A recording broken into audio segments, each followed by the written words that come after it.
Well, hello there. It looks like we're traveling in the same direction. Are you on the way to Shiloh? Great. So am I. Would you mind traveling with me so we can keep each other company on the journey?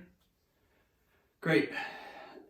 We really need to get going because sometimes this road can get kind of dangerous at night. You know, the hill country of Ephraim, it used to be such a nice place, but it's really gotten dangerous over the past couple of years. So let me grab my things and then we can get going. Great. Let's get going. You'll have to forgive me if I seem a little heavy-hearted today, but every time I travel this road to take this pilgrimage to Shiloh, it always brings back a flood of memories. You see, my only daughter and I, we used to take this journey together, this pilgrimage. We used to take it every year together. And we would always look forward to this trip, our annual trip. We would read the scriptures together as we went. She was amazing at at memorizing the scriptures in the Torah. I love to teach her the scriptures. They were, well, I was never formally trained in the Torah, but what I lacked in formal education, I made up in personal discipline.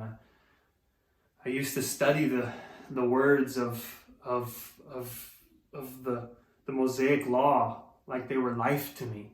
And I used to pass those things on to my daughter. And so on our trip to Shiloh, we used to share them. We would talk about how the scriptures spoke to us and how Yahweh was speaking to our hearts individually. We always used to love those times together. But there's really not many families that do that anymore.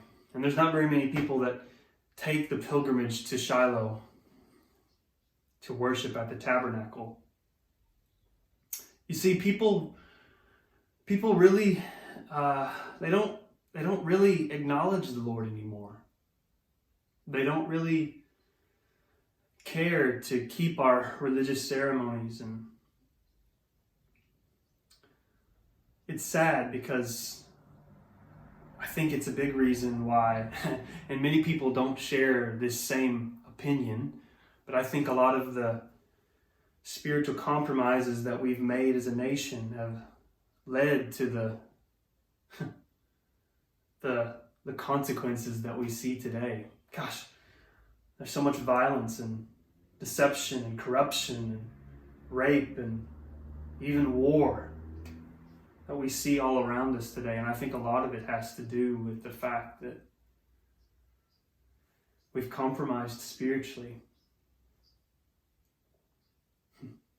So many amazing memories with my daughter.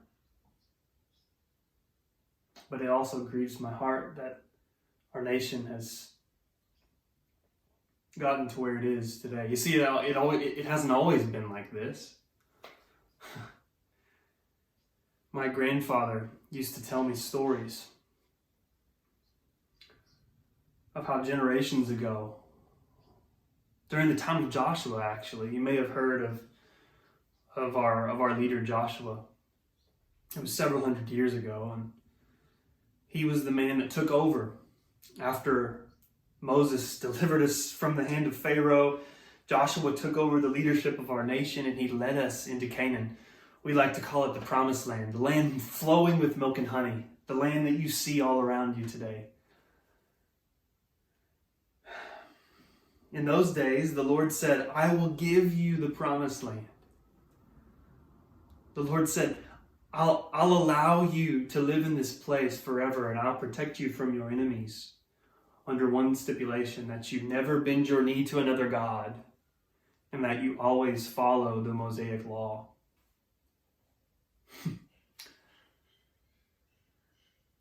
And Joshua has always taught us that the Lord instructed to drive out the pagan enemies from the pagan nations from this land, and that whenever we're faithful to do that, then we would never be tempted to go back on the covenant that the Lord extended to us. But what did we do? We failed to be true to the Lord's covenant. We didn't listen to the Lord. We disobeyed the Lord. And what seemingly was just a small compromise, we would wipe out the majority of these nations as we entered into the promised land. But we would leave just a small remnant among us that would be our servants. And those small compromises, they act like cracks in a foundation. The Lord was trying to build a beautiful structure. A beautiful structure of his people within this land, but like these small cracks compromise the integrity of the structure itself. So went our society. The Lord told us, He said, drive out the pagan nations from the land. He said, don't take them as servants in your home. He said, don't intermarry with their daughters. Don't serve their gods. And what did we do? We didn't drive them out of the land. We took them as servants in our homes. We married their daughters. We served their gods. And those small compromises began to become large fractures within our society. And I hate to even say this, but we even began to sacrifice our children to those pagan deities. Oh, how far we've fallen as a nation. But there was always a remnant. There was always a few men, faithful men, who would intercede and cry out whenever we got ourselves in trouble. And the Lord always heard their cry. And whenever the Lord heard their cry, He would raise up a judge. You may have not heard of a judge. A judge was just essentially, a judge was an administrative ruler who would lead us into military victory over our oppressors. There would be moral compromise, and then a nation would rise up against us like the Canaanites. And this judge would lead us into victory, delivering us from the hands of our enemies and leading us to this place of peace. You see the first 3 judges that the Lord raised up. And yes, I said 3 because there is a cycle to this compromise. And I'll share a little bit more about that later. But these compromises, every time we compromised, we cried out to the Lord and He sent us a judge. He was always faithful to send us a judge. And the first 3 judges, they were pretty good judges. I mean, they weren't perfect, right? Like, they were still human beings with flaws, but they would lead us to seasons of rest. There were 2 men, Othniel and Ehud, and Deborah. Yes, you heard that right. There was a woman. In those days, Israel respected its women. Deborah was one of the finest leaders we've ever had. But this cycle of compromise began to catch up to us. We would be delivered from the hand of our enemy. We would disobey the Lord once again. There would be an oppressor that would come and oppress us as a result of that, compromise. And then the Lord would raise up a judge, and this was the cycle. And I wish I could tell you that the cycle ended and that we came to this place of rest and peace because we obeyed the Lord, but no, it just kept getting worse. My grandfather used to tell me the story of Gideon. He was one of the judges.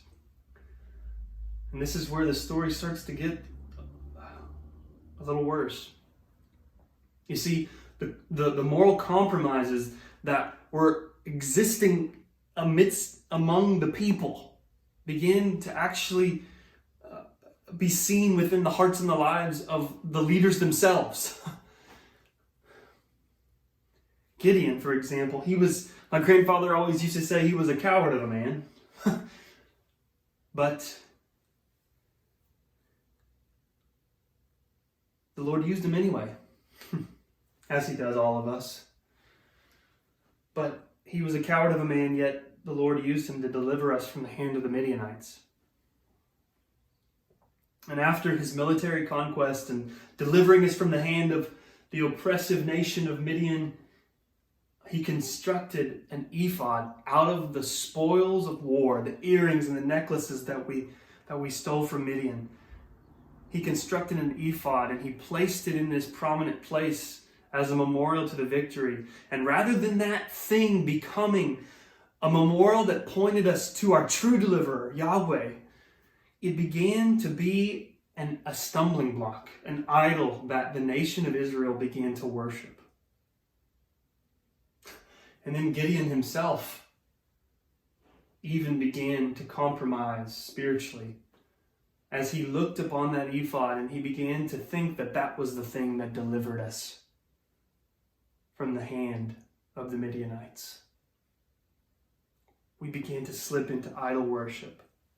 And these idols, constructed by the hands of our judges, actually ended up leading us into deeper spiritual apostasy. And I wish I could tell you that's the end of the story and that's where the downward spiral ended, but no. Let me tell you about the story of Samson. My grandfather used to tell me the story of this man.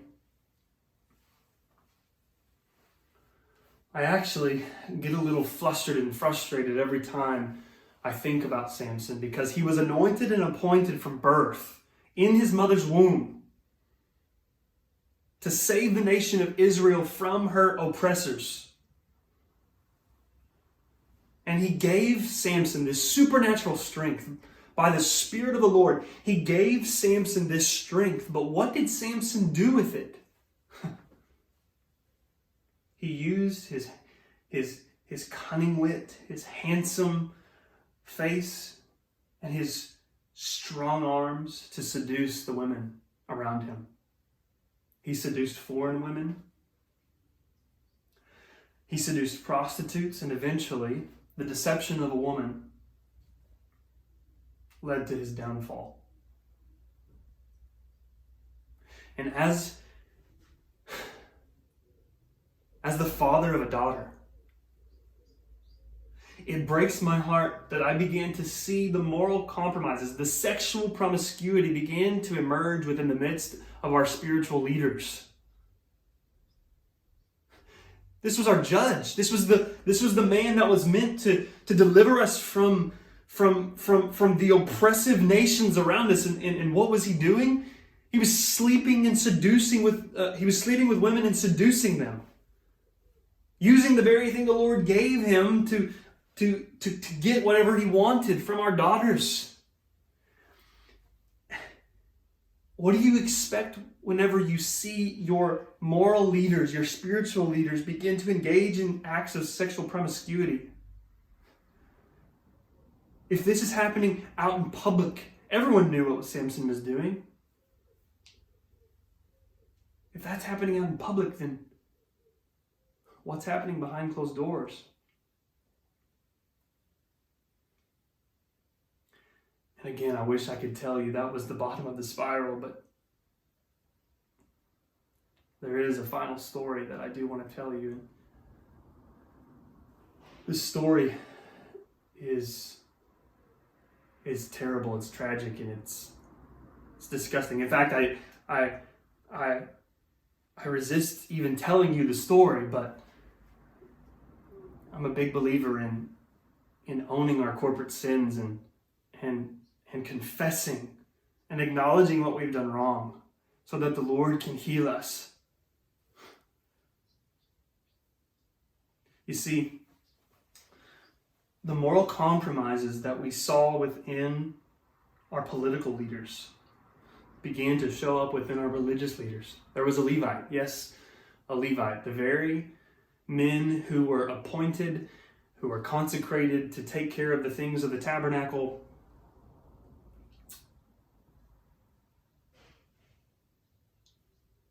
There was a Levite and his concubine, and they were on their journey back home. It was starting to get dark. They were in the territory of Benjamin, which, by the way, is a very dangerous area and it's been getting worse and worse for a long time. They were on their way back home, and it was starting to get dark, and so rather than continuing on their journey, they stopped in Gibeah. They went into the town square to wait for someone to show them hospitality, and there was a man that walked into the city. They looked at them there. This man looked at the Levite, his concubine, and he said to them, why don't you come and stay with me for the night? And they took him up on his offer. When they went into his home, this man made them a meal, and they ate and they drank, and it started getting late. And as they were enjoying one another's company, there was a loud noise that began to emerge outside the door. It was a group of men, the men of Gibeah. They were notorious for being just rabble-rousers and troublemakers. And you could hear that they were intoxicated. You could hear that they were drunk. And they approached the door of this man who showed hospitality. And they began to beat on the door of this man's house. And they began to scream, "Give us the Levite! Give us the Levite! We want to have sex with him." I know it sounds appalling, but these men of Gibeah wanted this man who showed hospitality to give him the Levite, this religious leader, so that they could have sex with him out in the town square. But rather than giving them the Levite, he stepped outside to reason with them and said, "I can give you my daughters, they're virgins." And they said, "No, we want the Levite." So he stepped back inside, and the Levite threw his concubine out to these men. And they had their way with this young woman over and over again. I don't want to mince my words. They raped her. They raped the life out of her. And she screamed, or so the story goes. She screamed for help all night long. And no one stepped outside to help her. And they raped her until she died.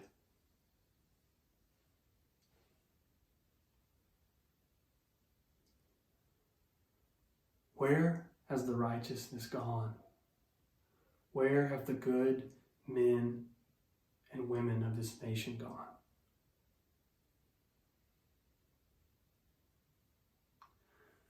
So the next morning,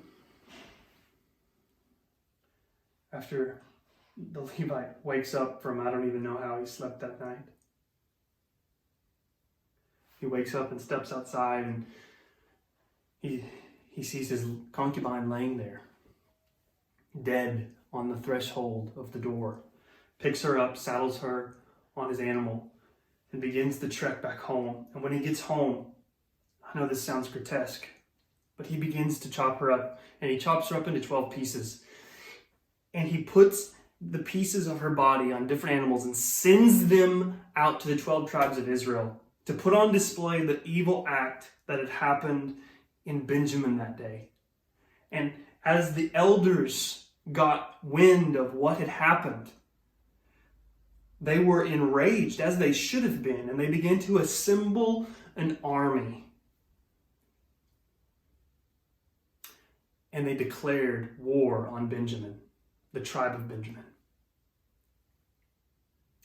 And on that day, all of Israel descended into civil war. How did we get here? How did we get to that place? Well, it began as a small spiritual compromise, resulted into all of society unraveling. So the nation of Israel, the tribes of Israel, went to war against Benjamin. The battle lasted for 3 days, and after 3 days of back and forth, many lives were lost.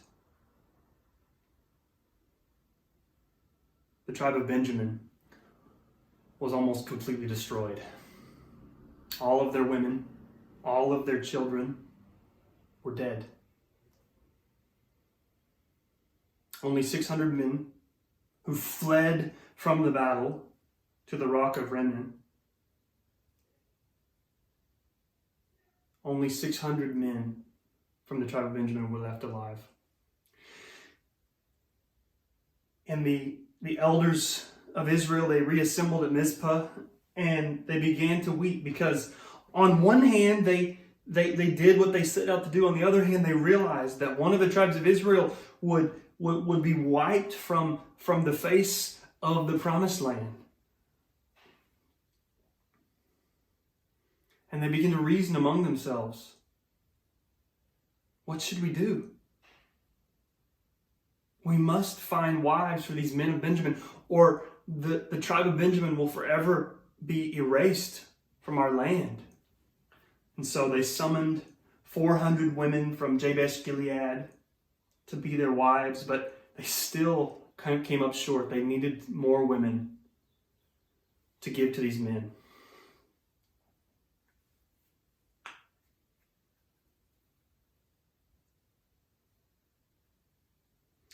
And so they devised a plan, thinking that an act of evil would be there would be a solution found by devising an evil plan. Somehow they thought that made sense. So they instructed the Benjamites, the tribe of Benjamin, to go to the festival of Shiloh.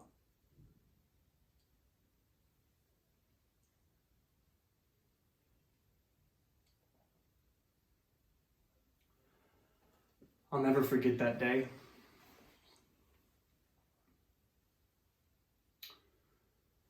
She came to me and she said, "Dad," my daughter, she came to me and she said, "I really want to go to the festival of Shiloh this year. I really want to go."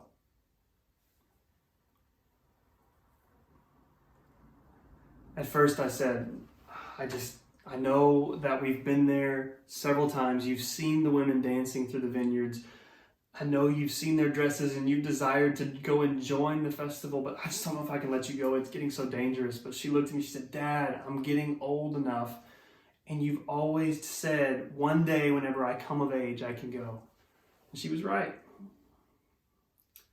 I didn't ever see it getting this bad, but here we were. And she was old enough to start making her own decisions. And so I let her go.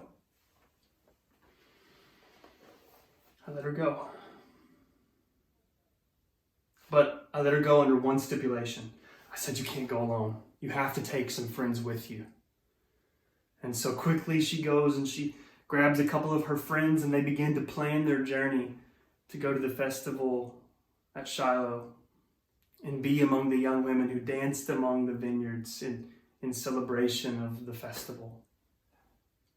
I remember sitting at our dinner table that day that she left, and I was sitting there and her friends came knocking at the door and she was all excited. She had her things packed. She grabbed her stuff and she began to go. It was almost as if she was skipping as she left. She was so excited. And I watched through our window as she left in the distance.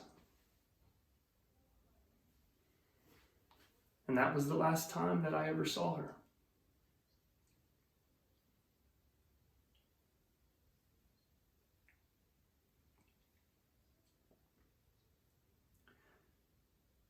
I often wonder to myself, what if?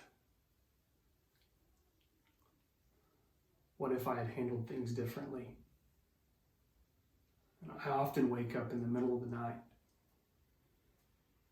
with nightmares, imagining what she felt in that moment. The story that I heard was that these Benjamites, these warriors who deserted the battle, They were instructed by the assembly of the elders of Israel to hide in the bushes and wait for these young women to begin dancing in the vineyards. And whenever they began to dance, they would ambush them, abduct them, and go take them back to their towns to marry them. And every time I think about it, I see the fear in my daughter's eyes. I see her screaming for help, and there was no one there to help her. Where were the good men to stand up against what was happening?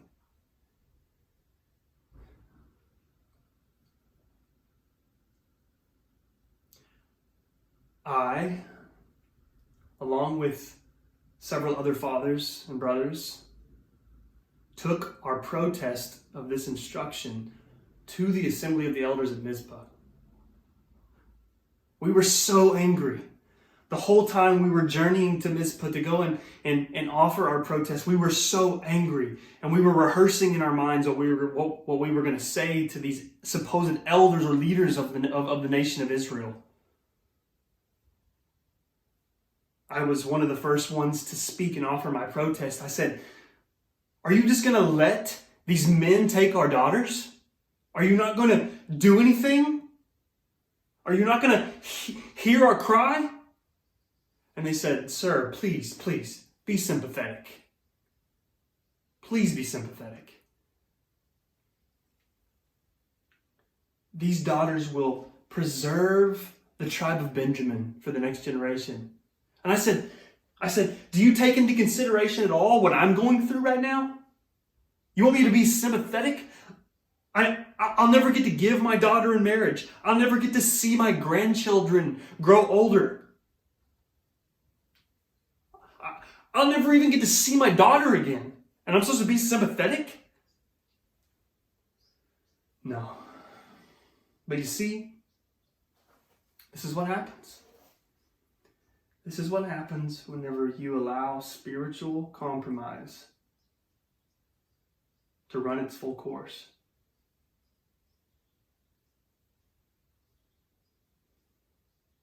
I often thought, as I would share with other people the ways of Yahweh and try to teach other people, they would say, "Don't shove that religious rubbish down my throat. I can do whatever I want to do. It's not going to hurt you." But what I've come to find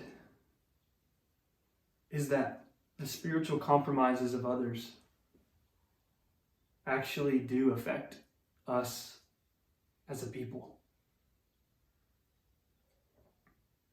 You see, the lesson that I've learned in this whole thing is that we must protect the vulnerable among us. We must stand up for what is evil, stand against it.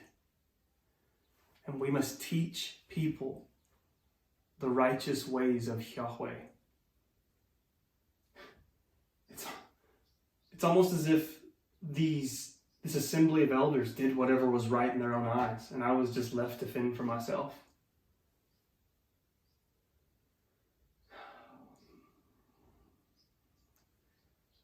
I've been talking so long, it looks like we've arrived here at Shiloh. Thank you for accompanying me on my journey. Sorry that I shared such a heavy story with you, but it's the reality of Israel in this day. It was 15 years ago today that my daughter left, and I never saw her again. And I take this pilgrimage every year to commemorate her life. But I also go to the tabernacle to pray to the Lord, to offer sacrifices, and to plead with him that he would show us mercy once again. But this time, not in the form of a judge, but in the form of a king. My prayer is that the Lord would raise up a righteous king that would save us from our own mess. Please pray with me that the Lord would raise up a king